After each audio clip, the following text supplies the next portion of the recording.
안녕하세요. 역사쌤입니다. 이번 시간은 광해군 이후에 거꾸로 영상 두 번째 시간인데요. 지난 시간까지는 인조 반정으로 인해서 광해군이 폐위되고 새로이 인조가 왕위에 올랐다는 얘기까지 했었습니다. 광해군 얘기를 할 때 가장 중점적으로 얘기했던 두 가지가 있었죠. 첫 번째, 명나라와 후금 사이에 있었던 외교 관계 문제. 두 번째, 외교 관계와 폐모살제를 명분으로 일어난 인조 반정이 있었다라는 얘기까지 했었죠. 자, 그러면 광해군과 달리 인조는 다른 정책을 펴야만 했었겠죠. 요즘에 드러나오는 여러 가지 학설로는 다른 얘기도 많이 나오긴 합니다.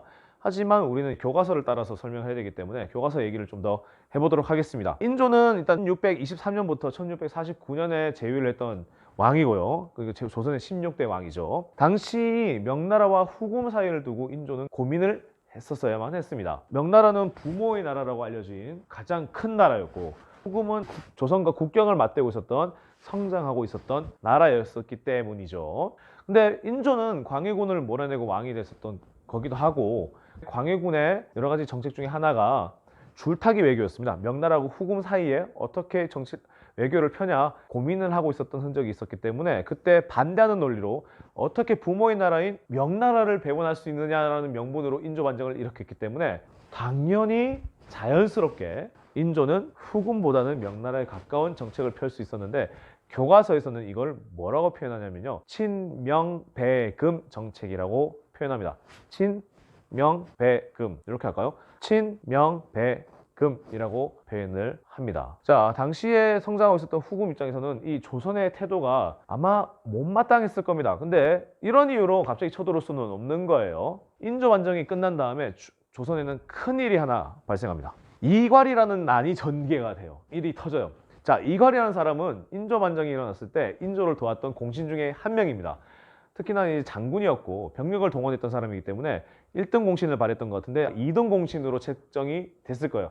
이거 안 그래도 불만이 있는데, 인조가 서북 지역 쪽에 후금하고 국경을 맞대고 있고 친명배금 정책을 펴다 보니까 장수들을 파견할 필요가 있었겠죠. 그 중에 한 명이 이괄을 아예 변방의 사령관으로 보내버리는 정책을 폈기 때문에 이괄은 꿀딱 화났을 거예요. 자기는 1등 공신이 되고 싶었는데 그것도 아니고 자기는 변방으로 쫓겨가는 모리꼬리라니. 자, 그렇기 때문에 이괄이 아예 반란을 일으켜버립니다. 그래서 한때 한양까지 점령을 하고 한양에 있었던 다른 왕자를 왕위 올리기까지 해요. 그런데 나중에 결국에는 진압을 당하고, 진압을 당한 것까지는 좋은데 이 진압을 당할 때 부하는 죽었어요. 그 부하들이 아예 후금으로 도망쳐 버립니다. 자, 후금으로 도망친 이 부하들이 후금의 왕에 가서 뭐라고 얘기했냐면, 조선의 왕은 친명배금 정책을 펴고 있다. 지금 뒤통수가 위험하니 조선부터 쳐야 된다라고 얘기를 했어요. 단순히 매국노라고 표현하기보다는 여러 가지 평가가 있을 수 있겠지만요. 자, 이 뒤에 터졌던 전쟁이 있습니다. 이런 상황에서 정묘호란이라는 전쟁이 먼저 터집니다.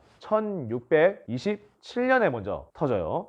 후금의 기병 부대들이 쫙 밀고 들어옵니다. 의주를 건너, 정조를 건너, 안주성을 함락시키고 평양까지 일사천리로 들어옵니다. 열흘밖에 안 걸렸어요. 인조는 발에 불이 떨어졌어요. 자기는 친명배금 정책을 하고 싶었는데 아직 군방력이 되지 않고 명나라도 직접 도와줄 수 없는 상황이었기 때문에 이때는 후금의 요구를 받아들입니다. 후금은 장기전을 할 생각이 없었던 거죠. 기병을 보냈다는 것은 점령하기보다는 압박을 해서 항복을 받아들이는 게 우선이었어요.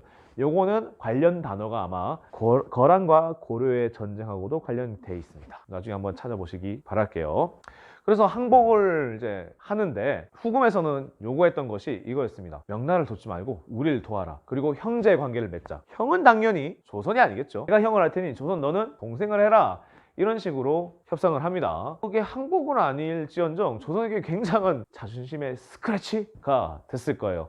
이때까지 오랑캐라고 그 세종 때만 하더라도 사군 육친하고 여진족 막 토벌하고 이랬거든요. 그런데 지금은 형세가 바뀌어서 후금이 형을 하고 조선이 동생을 하는 이런 지경까지 이르렀습니다. 자, 그런데 일이 또 하나 터져요. 여기 있는 사진, 홍타이지라고 하는 나중에 청나라의 태종이 되는 사람입니다. 이 사람은 후금의 칸으로, 우리 징기스칸 아시죠?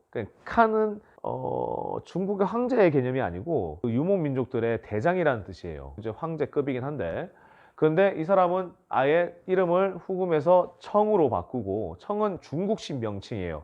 그리고 자기를 황제라고 표방합니다. 아이고, 이건 조선에서 큰일 날이죠. 조선에서는 황제는 딱 한 명밖에 할 수가 없어요. 자, 그런데 청나라에서 그것도 여진족의 칸이 황제를 하겠다니 조선에서는 깜짝 놀랄 일이죠. 근데 어쨌든 청나라에서는 사신을 파견합니다. 후금의 칸이 청나라의 황제가 되겠다.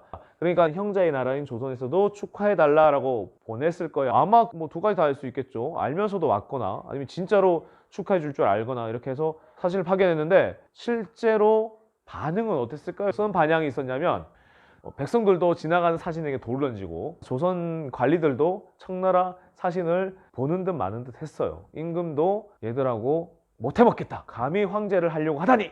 이렇게 돼버린 거예요. 거의 선전포고죠. 이 얘기를 안고 갔던 청나라 사신은 이제 보고를 합니다. 청나라 황제 홍타이즈한테 보고를 합니다. 조선에서는 찬성하지 않는 것 같습니다. 오히려 오랑캐인데 어떻게 황제가 되겠느냐고 반문을 합니다. 라고 얘기를 전했던 것 같습니다. 자, 그래서 이제는 걸릴 기가 없겠죠. 아예 황제가 직접 병력을 이끌고 옵니다. 그것이 바로 병자호란입니다. 1636년입니다. 12월 달에 발발했고요. 겨울에 시작한 전쟁이에요. 자, 여러 가지 경우일 수가 있었습니다. 몽골과의 전쟁에서도 경험했던 것처럼 기병이 우세했던 이 여진족의 부대에 대해서 몽골과처럼 강화도로 도망가는 방법이 있었고 아예 남쪽으로 내려가는 방법이 있었는데 처음에는 강화도로 가려고 했는데 옛날에 200~300년 전에 몽골이 아닌 거예요. 아예 백기를 다 막아버립니다. 그래서 인조는 어디로 갔냐면 유명한 남한산성으로 가게 되겠죠. 여기 남한산성입니다. 자, 이 남한산성에 들어가서 근데 겨울이었어요. 산성이에요. 어떻겠어요? 추워요. 얼어 죽어요.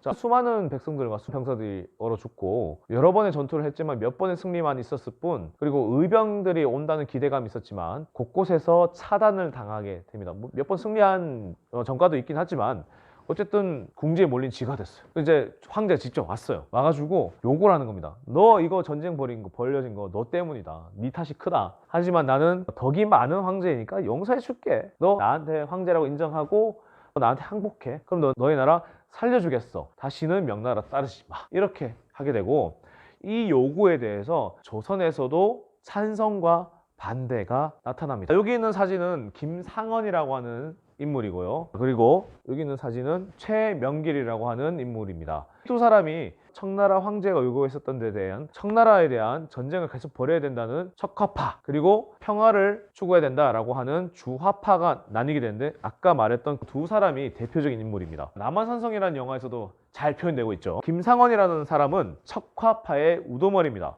그리고 최명길이라고 하는 사람은 주화파의 이 두 사람의 의견은 교과서에도 잘 나와 있어요. 여기서도 어떻게 되어 있냐면 의리와 명분이 있다면 화해는 없다. 우리의 의리와 명분은 명나라에 있지 청나라 오랑캐에 있는 것은 아니다 라고 주장하는 김상원도 있고 그리고 아무리 명분과 의리가 중요하지만 지금 현재는 너무 힘든다. 백성들도 위험하고 임금도 우리가 살지 죽을지 모른다. 우리는 화해해야 하고 항복해야 된다라고 하는 최명길이 있었습니다. 뭐 얘기를 좀 해볼게요. 이렇게 적혀 있네요. 자, 척화파에서는 명나라는 임진왜란 때 원군을 보내준 나라이고 명나라가 위기에 처해 있는데 그들과 하친할 수 없고 그리고 무릎 꿇고 사느니 서서 죽는 것이 군자의 도리이다라고 얘기했어요. 여러분들이 어떻게 판단하실지 모르겠지만 일면 맞는 말도 있고 일면 틀린 말도 있겠죠. 자, 여러분들 잘 판단해 보시기 바라겠고요. 자, 그 다음에 주화파입니다. 임금이 살아야 백성이 살 수 있고 일단 임금이 지금 도가내는 지니까 그리고 백성의 삶이 평안해야 훗날을 도모할 수 있고 삶이 있어야 눈앞의 치욕을 견디고 훗날을 도모할 수 있다라고 표현합니다. 그리고 항복은 하자 하지만 훗날을 도모하자라고 얘기하는 이 척화파와 주화파가 나뉘어서 갈등을 겪다가 결국에는 뭐 현실상 어쩔 수 없었던 모양인지 자 남한산성에서 내려와서 왕도 용포도 못 입고 자, 남색의 그냥 양반 사대부 옷을 입고 갓을 쓴 채로 삼전도에서 3번 크게 절하고 9번 읊조리는 예를 취함으로 해서 신하와 황제의 관계를 맺게 됩니다. 그리고 여기서 끝나는 것이 아니죠. 인조의 두 아들 세자와 왕자 즉 소현세자와 복림대군을 압송을 하고 여러 신하들도 그리고 백성들도 끌고 가게 돼 버립니다. 그래서 인조가 청나라 황제 앞에서 머리를 조아린 삼전도 굴욕이 있었습니다. 우리나라 역사에서 아픈 역사 장면 중에 하나죠. 자, 그래서 당시에 청나라에서 세운 삼전도비가 이렇게 현재 서울에 남아 있습니다. 여러분들은 보시면서 어떤 생각이 드시나요? 끝까지 싸워야 했을까요? 아니면 현실을 인정하고 항복을 하는 게 옳았을까요? 항복을 했는데 이런 일이 있었고, 그리고 끝까지 싸우자고 했을 때 이런 전쟁이 있었던 것 같습니다. 여러분들은 어떻게 생각하시는지 한번 곰곰이 생각해 보시고, 현재 대한민국이 처해진 외교 관계에서 우리가 강대국이 틈바구니 사이에서 미국과 중국이, 북한이 있고, 동해바다를 건너면 일본도 있고, 이 과정에서 우리는 어떤 자세를 취하고 어떤 방법으로 외교 관계를 가져야 될지에 대해서 고민을 좀 해볼 필요가 있을 것 같네요. 이런 소감을 남기면서 이번 거꾸로 영상은 여기에서 마치도록 하겠습니다. 감사합니다.